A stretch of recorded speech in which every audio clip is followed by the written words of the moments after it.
porque a gente recebe agora aqui na Band News o especialista de tecnologia Arthur Igreja, ele que está justamente nos Estados Unidos e conversa com a gente para nos explicar um pouco, para a gente entender o que vem a partir de agora com essa nova mudança aí da checagem de fatos na Meta. Meta que é dona de Facebook, mas também do Instagram, que é um aplicativo muito usado aqui no Brasil. Já bem-vindo à nossa programação. Gostaria de começar perguntando sobre esses impactos mais imediatos que a gente deve ver a partir de agora com essa mudança anunciada pelo Mark Zuckerberg. Seja bem-vindo.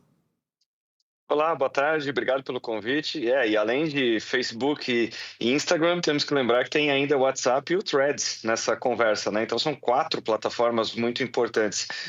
Me parece que o que acontece é que essa mudança está 100% relacionada a essa mudança de contexto, né? De contexto político, porque a Meta, à época chamada de Facebook, sofreu todo aquele escândalo com a Cambridge Analytica, depois passou a investir muito mais em moderação e identificação de conteúdo, mas é preciso lembrar que isso demanda investimentos colossais. Então, ao longo dos últimos anos, o Mark Zuckerberg chegou a anunciar que eles estavam contratando, nas palavras dele, dezenas de milhares de pessoas para tentar intervir nessa moderação de conteúdo. Então, o que eu quero dizer com isso nós temos um momento político agora diferente, nós temos uma influência muito maior do Elon Musk, uma posição diferente por parte do Trump. Então, o que eu quero dizer além de estar mais alinhado com esse momento político, com esse contexto, isso traz uma redução de custo para a empresa. Então, essa confluência de fatores é que leva a Meta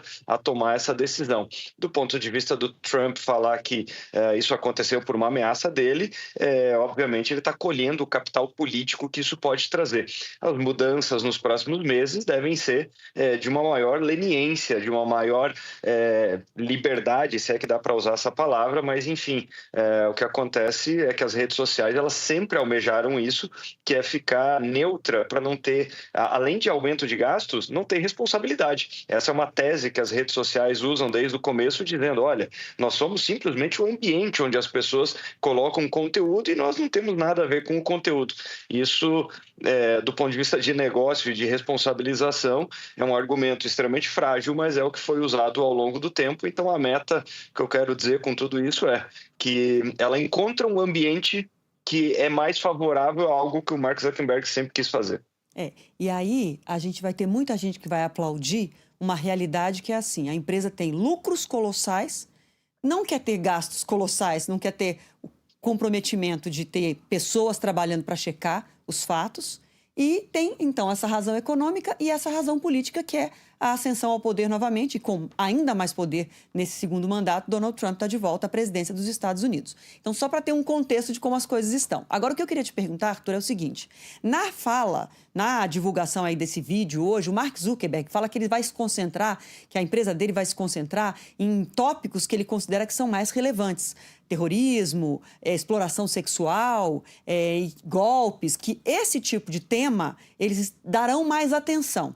E depois o restante, as pessoas que fazem a rede, que postam, que comentam, elas vão ver o que é adequado ou não, elas vão denunciar, elas vão fazer lá aquelas notas da comunidade para comentar se aquilo é verdade ou não, e deixa o território livre para quem quiser publicar o que quiser. Aí a minha questão além dos pontos que ele citou, que vai ter mais atenção, tem racismo, homofobia, toda a relação, toda a plataforma que fica livre para qualquer tipo de crime de ofensa a mulheres, a minorias. Então, assim, isso pode se tornar um território livre para que crimes desse tipo que eu estou citando agora sejam cometidos sem qualquer interferência. E a empresa pode dizer, não, mas eu não tenho nada a ver com isso. Eu lucro muito com essa plataforma aqui, mas quem está cometendo crime não é responsabilidade minha. Essa é a realidade que a gente pode ver em pouco tempo e pode brevemente isso passar a valer também no Brasil. Qual a sua opinião em relação a a extensão disso para outros países? Bom, o cenário aqui é o seguinte, avança essa tese de que as empresas de tecnologia elas se tornam autorreguladas. Por que eu estou falando isso? Porque no final das contas são elas que estão escolhendo qual pautas que devem ter uma intervenção maior ou menor. E aí fica muito nítido que a Meta escolhe determinadas pautas que são pautas de consenso. Então, são pautas onde, em todo o espectro político e social, existe uma convergência. E aí o que ela faz é que ela se afasta de pautas que, eventualmente, nós temos polarização. Então, em relação a essas pautas, mesmo que elas sejam extremamente graves, extremamente importantes, a plataforma se afasta e fala, bom, isso eu deixo, as pessoas vão escolher se isso é uma pauta relevante ou não, se esse conteúdo merece nota, por isso esse mecanismo extremamente frágil das notas da comunidade, né? Ou seja, isso não é diferente de comentários, não é muito diferente de compartilhamentos, de dar like ou dislike, deixarei na mão do povo que ele escolha, né, o que deve ter intervenção ou não, ou seja, do ponto de vista da empresa de tecnologia, ela fica na posição mais tranquila, mais neutra, mesmo não sendo neutra, porque a partir do momento que ela toma essa decisão, ela está justamente intervindo na forma como o algoritmo funciona, na forma como as pessoas vão receber ou não esse tipo de informação. E essa é uma tese muito forte aqui nos Estados Unidos, que é o seguinte, todo tipo de crime deveria ser tipificado pela justiça, ou seja, o entendimento, especialmente do Elon Musk, é o seguinte, por exemplo, se acontece um crime de calúnia, de difamação, de preconceito, a pessoa que foi atingida deve buscar a justiça, porque esse crime lá está tipificado. Ou seja, se esse crime acontece no meio da rua ou se acontece nas redes sociais, o que a pessoa tem que fazer é buscar os seus direitos, buscando a polícia, buscando a justiça, e não através dos meios digitais. Então, isso acaba blindando as redes sociais e, é claro, tem uma série de pautas que foram discutidas nos últimos tempos que agora ficam muito mais fragilizadas, ficam muito mais desprotegidas. Do ponto de vista, você levantou um ponto que me parece que é muito importante, que é o seguinte, mas então por que, afinal de contas, as pessoas batem palma para isso? Porque me parece que o que está acontecendo, no final das contas, é o seguinte, as pessoas, uma parte, pelo menos, da população, está se sentindo... se você fizer uma pesquisa e perguntar, puxa, mas você não gosta de consumir fatos, de consumir a verdade? As pessoas provavelmente vão dizer que sim.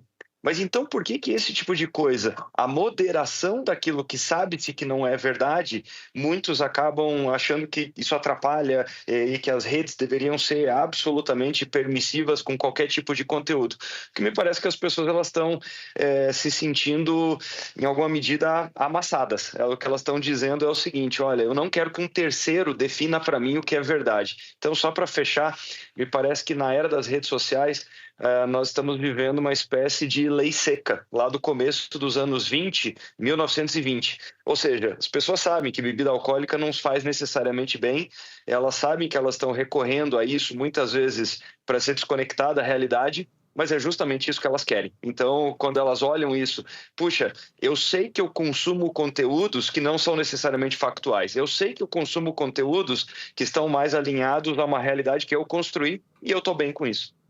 Só comentando antes de passar a palavra para o Frumento, vai te fazer mais uma pergunta, mas assim, as pessoas não querem que um terceiro tome a decisão por ele no sentido de checar, de dizer o que é verdadeiro ou não. Mas essa pessoa que não quer que um terceiro faça isso, já delegou isso para um algoritmo que jogou ela dentro de uma bolha e ela vai ficar ali numa bolha de fake news, achando que aquilo é a realidade. Então, um terceiro já está fazendo isso por ela, que é uma coisa chamada algoritmo, que está na mão de pouquíssimas pessoas nesse mundo, que ganham muito dinheiro com isso e que estão pouco se lixando se crimes estão sendo cometidos ou não. Então, essa coisa de que, então não quero, eu é que decido agora, é uma pessoa muito ingênua que acha que ela está decidindo alguma coisa, porque todos nós já ficamos reféns desse troço chamado algoritmo. Frumento. A minha pergunta é, União Europeia e Brasil são de uma outra corrente, que acham que as redes sociais precisam se responsabilizar pelaquilo que é postado nelas e por aquilo que elas distribuem de conteúdo. Nos Estados Unidos a gente está vendo agora esse olhar de que não, que então aqui é terra de ninguém, você pode fazer o que você quiser. Trump, Musk e Zuckerberg terão força suficiente para ir contra a União Europeia e outras nações? E de que maneira essa decisão do Mark Zuckerberg pode influenciar de alguma maneira na discussão do TikTok, né? Porque o TikTok chegou a ser barrado, banido dos Estados Unidos, o Trump falou que agora não precisa barrar completamente. Pode mudar de ideia, talvez? Porque os chineses não devem ter um olhar tão complacente quanto Musk e Zuckerberg.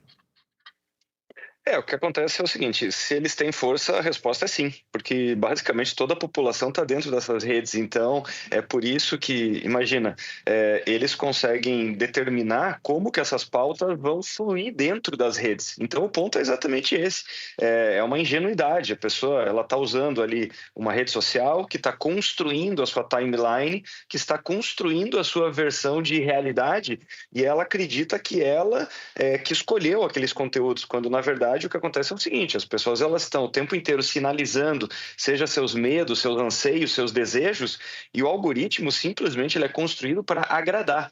Então, na verdade, quando a pessoa acha que ela está consumindo a verdade, informação e conteúdos, na verdade ela está olhando para um espelho, e um espelho que é cada vez mais refratário a imagens que não são as imagens que agradam a pessoa que está olhando para o espelho, ou seja, as redes sociais são, em última instância, um lago de narcisismo de informação.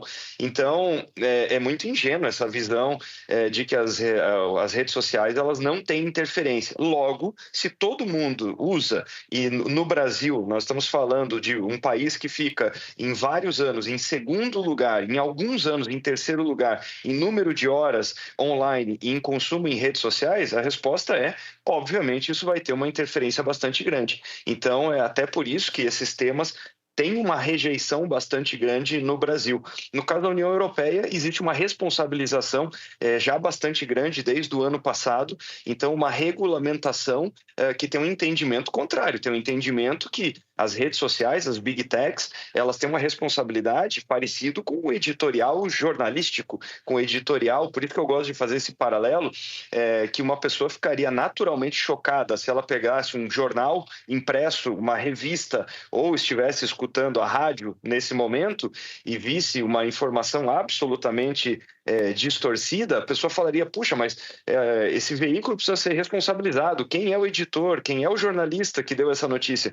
E cria um raciocínio completamente diferente para as redes sociais, sendo que as redes sociais se tornaram esse novo medium, se tornaram o novo canal de transmissão dos nossos tempos. Então, a União Europeia, ela entende que não, que as redes sociais, elas precisam sim ser responsabilizadas, porque elas são essa nova mídia, né? Nem tão nova assim, nós estamos falando aí já de mais de 2 décadas. Mas, enfim, então no Brasil nós temos uma inspiração já na LGPD, na Lei Geral de Proteção de Dados, nós temos uma forte inspiração, por exemplo, na regulamentação da inteligência artificial, que passou pelo Senado e vai para a Câmara, e em relação também às redes sociais. Agora, o que me parece que vai acontecer no Brasil vai ser um cabo de guerra crescente, justamente por essa influência do que está sendo regulamentado na União Europeia, que está muito mais focado nessa proteção do usuário, e nessa vertente mais alinhada agora com o que se fortalece nos Estados Unidos. Então, o que eu acredito que vai acontecer nesse próximo ciclo vai ser um aumento dessa tensão e desse debate no Brasil. Tá certo, ouvimos Arthur Igreja, especialista em tecnologia.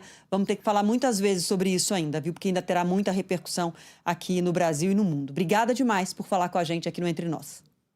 Obrigado, até a próxima. Valeu.